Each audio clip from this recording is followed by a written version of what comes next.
Racikan Berita. Terkait dengan rilis berita yang Abang buat ini, masalah Abang mendapatkan informasi bisik-bisik dari seseorang yang mengatakan bahwa Prabowo itu merasa malu bahwa dia nggak mau dianggap sebagai presiden dari hasil curang. Sebenarnya menurut Abang itu Abang dapat bisikan dari siapa itu, Bang? Ya, pertama memang itu kan hasil bisik-bisik saya mendapat info karena pada saat menghadiri deklarasi Front Daulat Rakyat yang di Gedung Juang beberapa hari lalu itu kan hadir sejumlah mantan militer, ada Jenderal Fahroji mantan Wakil Panglima, ada Tiasa Sudarto, Jenderal mantan Kasat, ya kan?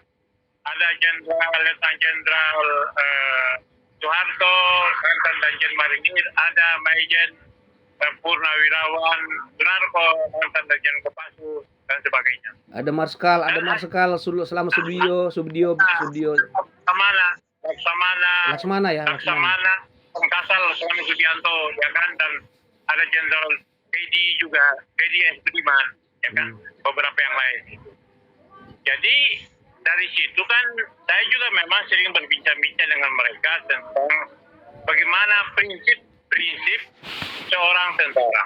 Tentara itu kan militer itu prinsipnya itu punya ketegasan, ya kan, sifat kesatria, ya kan, tidak mentolerir kejahatan. Disiplin masalahnya kan di situ. Nah, dengan itu maka kemudian saya mendapatkan info bahwa atau hasil bisik-bisik bahwa dari berita yang tersebar di beberapa kalangan yang mengatakan bahwa Prabowo itu tidak happy kalau kemudian menerima hasil pilpres itu curang, ya kan gitu. Nah, apalagi sekarang ini kan kecurangan ini kan pihak-pihak yang dituduh curang itu kan tidak bisa membantah gitu loh. Misalnya kan begini, ya, KPU dituduh curang. Kalau KPU merasa melakukan tidak, KPU malah menantang. Silahkan bongkar, ya kan gitu ya. Nah, dia bahkan bila perlu menantang DPR untuk bikin pansus, bikin hak angket, atau menantang DPD untuk segera menggelar pansus yang kecurangan. Itu dia masalahnya. Jadi tuduhan kecurangan itu, ya kan, yang sekarang ini bukan hanya sekedar kita lihat di medsos saja, ya kan, tetapi terjadi pernyataan-pernyataan, ya kan, mulai dari Profesor Yas Rashid, kemudian mantan Wakapolri Ugreseno, ya kan, dan sejumlah elit lainnya, ya kan, itu oleh politisi 100 juga, dan kemudian terjadi aksi di berbagai daerah yang cukup masif, luas, ya kan, di Solo, di Jogja, di Surabaya, di Jakarta, di Bandung, ya kan, di berbagai daerah. Maka itu berarti bahwa persoalan kecurangan itu bukan isapan jempol, gitu loh. Artinya kalau memang merasa tidak melakukan kecurangan, ya kan, Anda harus yang dituduh curang, misalnya KPU, Bawaslu, ya kan, penyelenggara pemilu, ya kan, atau misalnya partai-partai yang dituduh, misalnya Golkar, ya kan, PAN, ya kan, lalu kemudian Gerindra, menantang dong, ya kan, yang tergabung di koalisi 02 yang mendukung paslon Prabowo dan Gibran. Itu mestinya menantang. Kalau merasa tidak melakukan, tantang. Ayo, kita gelar, ya kan, kita gelar hak angket, kita gelar pansus kecurangan di DPD supaya dibuka ini semua. Nah, ternyata kan tidak. Mereka semua kan diam. Nah, dugaan kuat saya bahwa ini memang benar terjadi kecurangan itu. Maka oleh sebab itu, maka kalau kemudian ada isu yang berkembang bahwa Prabowo, ya kan, tidak menerima hasil kemenangan dengan cara curang, saya kira sebagai seorang militer, ya kan, itu satria dia, gitu loh, ya kan, satria. Saya kira itu. Nah, jadi seorang militer itu kan tidak bisa menegakkan prinsip-prinsip yang kemunafikan, kecurangan, kezaliman, penindasan. Karena militer itu dididik untuk menegakkan disiplin, menegakkan satria, ya kan, sikap jujur, kan gitu masalahnya kan. Masa ya mantan jenderal menerima kecurangan, kan logis. Jadi kalau dari hati kecilnya itu, lalu kemudian Prabowo tersebar isu bahwa dia tidak menerima kalau dia menang hasil curang, saya kira yang ditunggu oleh publik sekarang ini adalah Prabowo sebagai ketua umum Gerindra itu harus mendorong, ya kan, mendorong DPR untuk segera menggelar hak angket menyelidiki kecurangan itu. Begitu juga di koalisi 02 itu kan ada SBY, mantan presiden, mantan jenderal. Ya kan, kalian kan orang-orang yang punya disiplin militer, ya kan, yang tegas, gitu loh.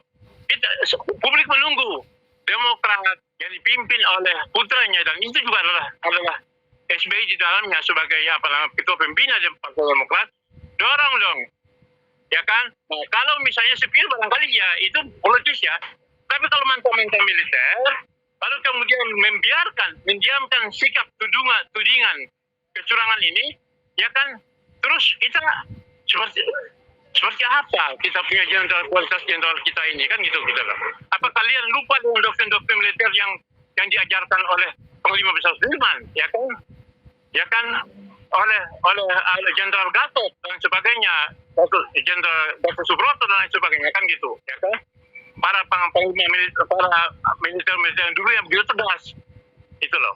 Nah, jadi itu tadi, makanya saya kemudian membuat tulisan itu, ya kan, mengangkat persoalan bahwa tersebar bisik-bisik bahwa Prabowo melalui adiknya Hasim, ya kan, yang tersebar rumor tidak akan menerima kemenangan kecurangan. Saya kira dalam jiwa kesatria militer saya salut itu. Makanya untuk itu, sekali lagi, untuk itu Prabowo sebagai mantan militer, meskipun sekarang telah diberikan pangkat kehormatan, ya kan, jenderal bintang 4, nah mestinya, ya kan, memegang teguh disiplin militer, ya kan, kesatria partainya, ya Gerindra dan juga Demokrat, ya, yang dipimpin oleh orang-orang militer itu mendorong angket di DPR dan juga mendorong pansus di DPR. Ini kan karena suara yang diam. Nah, diamnya mereka itu jangan sampai kita dikenal kayak setan bisu, mendiamkan kejahatan, kan gitu masalahnya kan. Berdiam diri itu berarti memang kecurangan itu benar adanya. Kalau nggak merasa melakukan kecurangan, ya kan, sekali lagi, ya kan, tudingan terutama kepada Presiden Joko Widodo, ya kan, yang dituding sebagai ketua Simses yang memenangkan 02, ya kan, yang pagi-pagi rumah papa sudah memberikan selamat kepada 02 karena ada putra di dalam, bantah dong.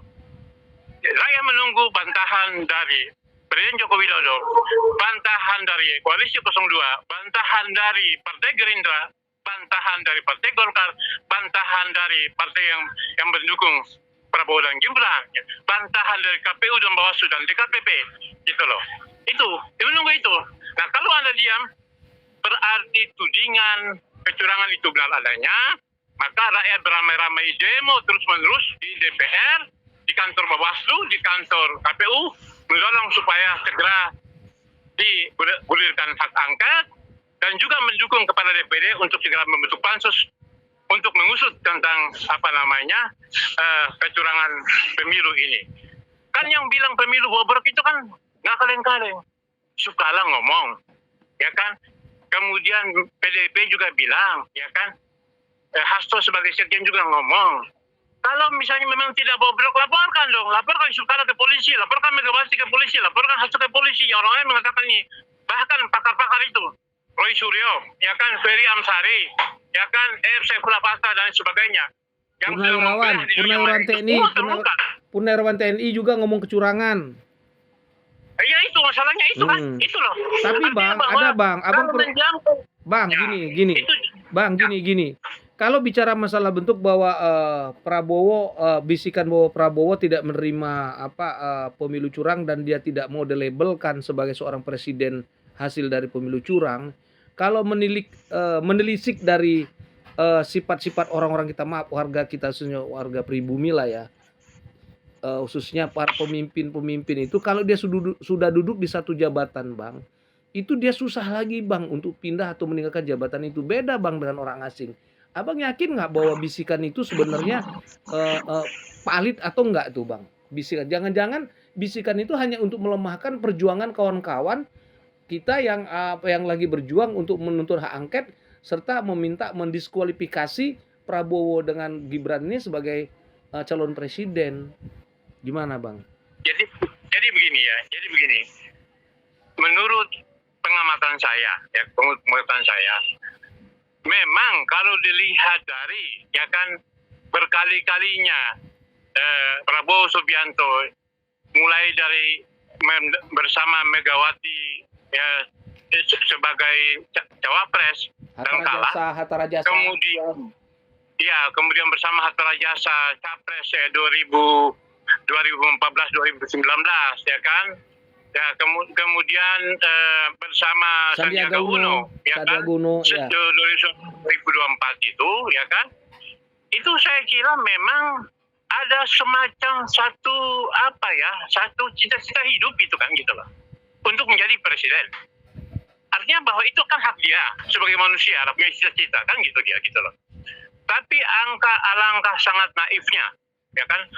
Apabila kemudian misalnya begini kan kecurangan pemilu dan pilpres 2014 itu kan sudah juga dibuktikan dengan gugatan Rahmawati CS almarhumah Allahyarham, ya kan ke MA dan membuktikan itu kan dibatalkan keputusan KPU itu, ya kan? Itu berarti bahwa dia mungkin Mahkamah Agung itu membuat keputusan bodong atau odong-odong, kan gitu loh, yang kaleng-kaleng, ya kan? Lalu kemudian dalam salah satu peristiwa di mana hasil Pilpres 2019 itu para tokoh-tokoh yang mendukung Prabowo pada waktu itu semuanya kan dalam keadaan lunglai.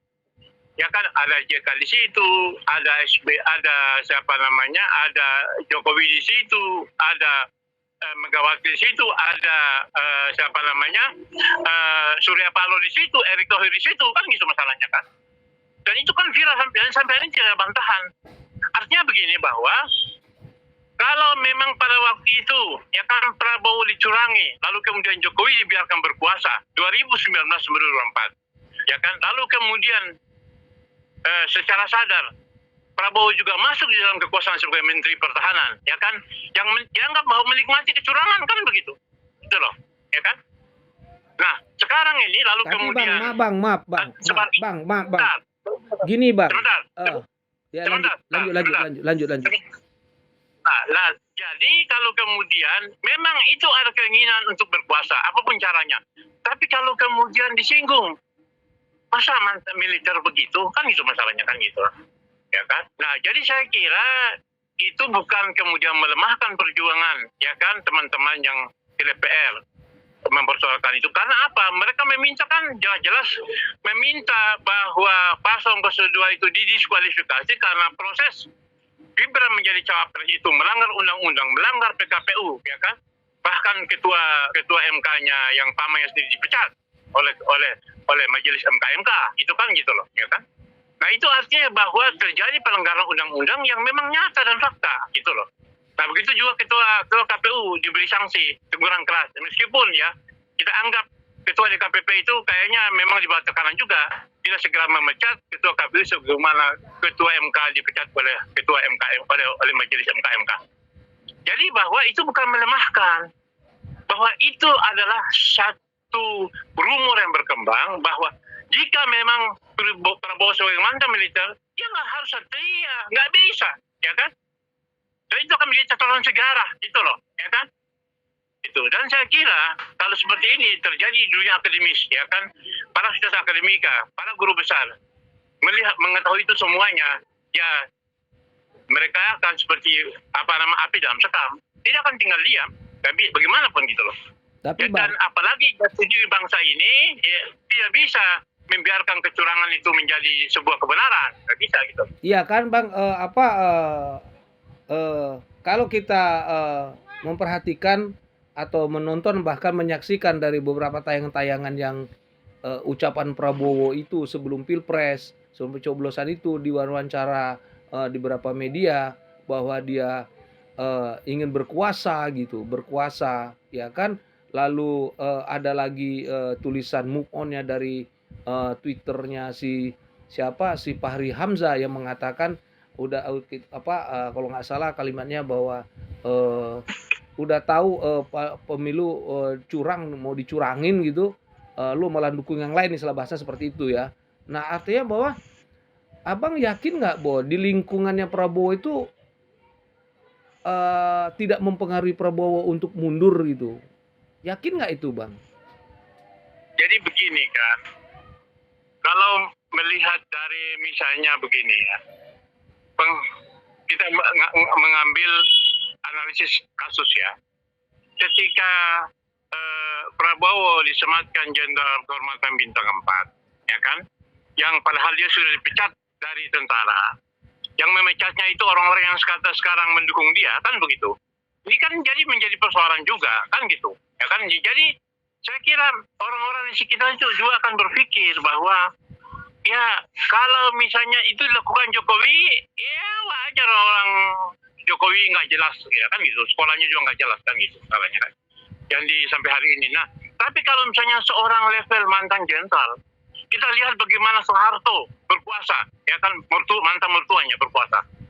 Itu memang teguh prinsip kemiliteran itu gitu loh, tanpa kompromi.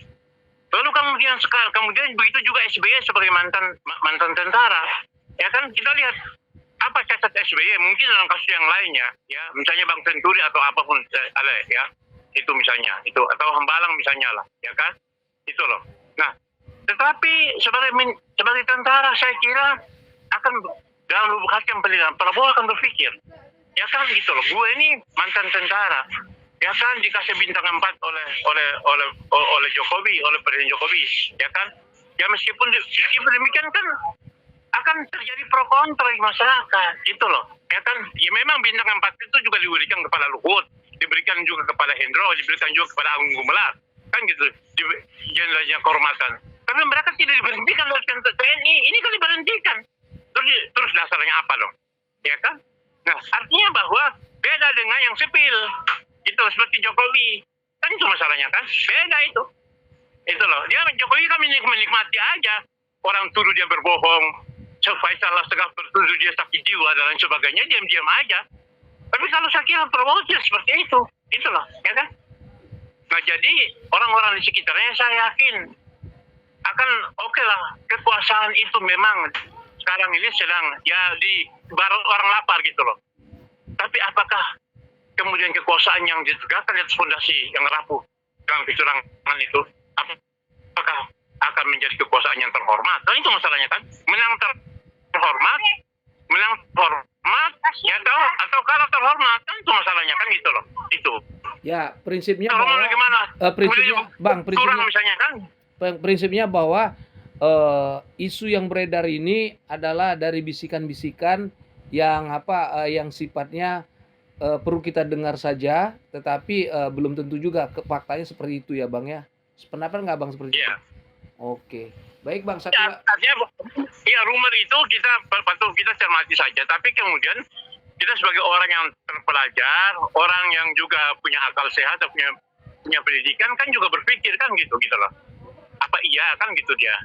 Apakah meskipun isu itu terlepas benar atau tidak, tapi apakah seorang mantan militer harus bersikap akan menang dengan cara curang mau diterima, kan itu masalahnya kan gitu. Ya, harapkan kita seperti itu, seperti bahwa Prabowo itu kan orangnya ikhlas, kata Gus Dur kan, dan dia menerima siapapun yang menang, dia dia langsung memberikan selamat, itu kan sifat ikhlasnya Prabowo.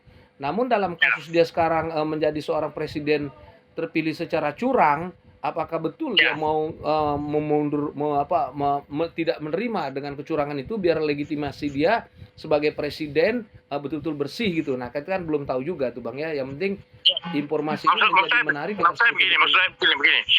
Publik ya, saya mewakili suara publik. Publik menunggu, ya kan?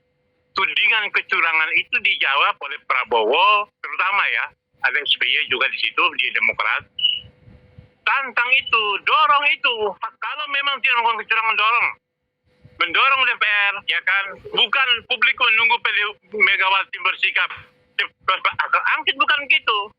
Publik menunggu, ya kan, menunggu Prabowo sebagai ketua umum partai. Kan dia masih ketua umum partai itu, ya kan, bersuara.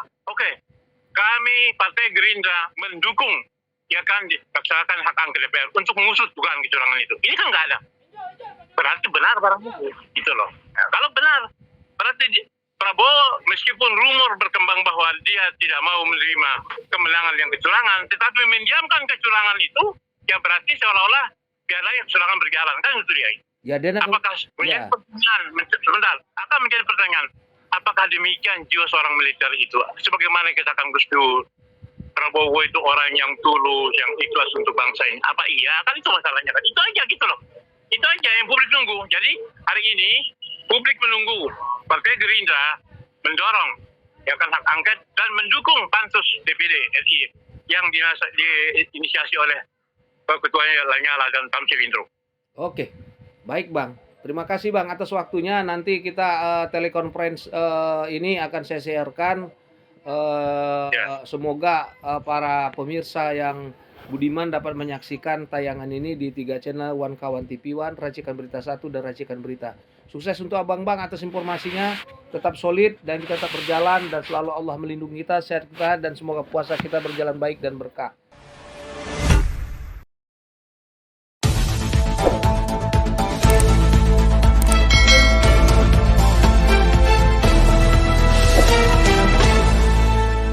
Racikan Berita